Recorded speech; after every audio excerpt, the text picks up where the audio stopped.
This is Reading Explained, where each week I explain to you what the readings are talking about before you even go to Mass. So when you get there, they're a little easier to understand. So this week is the 24th Sunday in Ordinary Time, and if your parish is currently following the Year A reading cycle, then it's an awesome week of readings for you. Here's why. Because you'll notice a theme. There's a theme between the message of the first reading and the message of the Gospel.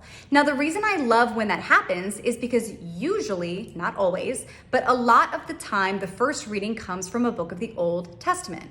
Now, the Gospel, very obviously, is coming from the New Testament. And whenever there's a teaching that Jesus is teaching in the Gospel, and it's repeating a message that was taught in the Old Testament, it serves a little bit as extra validation of the Old Testament book that it's coming from.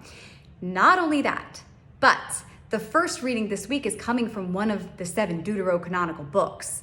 What are those books? I keep talking about those books. Those are the 7 books of the Catholic Bible that were removed from some of our Protestant brothers and sisters' Bibles in year 1500 AD, around that point. So not all Christians have access to these books in their Bibles, but not only do we have access to them, but we hear from them occasionally on Sundays, and this is one of those Sundays. So not only is this one of those Sundays, but the message echoes the Gospel. So in the the first reading is from the book of Sirach, and it was written by a man named Ben Sirach who lived in Jerusalem, and experts think it was written somewhere between 200 and 175 BC. A lot of the book goes into explaining and navigating how to have these relationships with people in our lives, whether those are family members, people of authority, neighbors. My cat is joining us.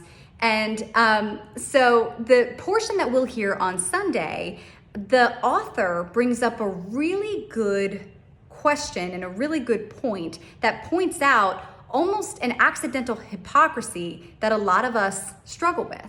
And that is, how come we can go to the Lord over and over and over again, asking for forgiveness for our sins, expecting for that forgiveness to be granted, yet we don't offer that same grace to the people in our lives that wrong us? Why is that? So the way that he mentions it and the way that he expresses that point is powerful, and I'm going to read it to you. But before I do want to mention what the Gospel is about. The Gospel this week is from Matthew 18, and in it is where Peter asks Jesus, how many times are we really expected to forgive people? Like 7 times? And Jesus responds with, no, not 7, more like 77. And he goes into this parable about a servant who had an unpaid debt to the king. And the king goes to punish the servant for the unpaid debt. And the servant begs for forgiveness and for mercy from the king.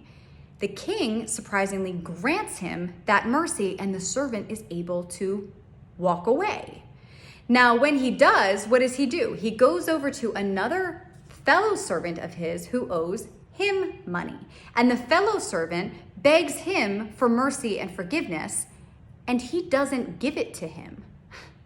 Now, Jesus tells the story a lot better than I do, so I encourage you to listen closely on Sunday to the Gospel, because the way that it's told is way better, but the teaching is the same. The lesson is the same. How can we hold other people to a higher standard with ourselves than God holds us to? If we want forgiveness from God, then we need to learn how to forgive other people for the same stuff, essentially. Here's what the reading from the book of Sirach says. A reading from the book of Sirach. Wrath and anger are hateful things, yet the sinner hugs them tight. The vengeful will suffer the Lord's vengeance, for he remembers their sins in detail. Forgive your neighbor's injustice. Then when you pray, your own sins will be forgiven. Could anyone nourish anger against another and expect healing from the Lord? Could anyone refuse mercy to another like himself? Can he seek pardon for his own sins? If one who is but flesh cherishes wrath, who will forgive his sins? Remember your last days. Set enmity aside. Remember death and decay, and cease from sin. Think of the commandments. Hate not your neighbor. remember the Most High's covenant and overlook faults. The word of the Lord. So hopefully you found that to be helpful. If you did, please send it to someone else who may also find it to be helpful. Do me a favor and like the video, comment on it. Let me know if you like my cat Benny. And don't forget to come back next week as we break down one of the readings from the 25th Sunday in Ordinary Time. I will see you then.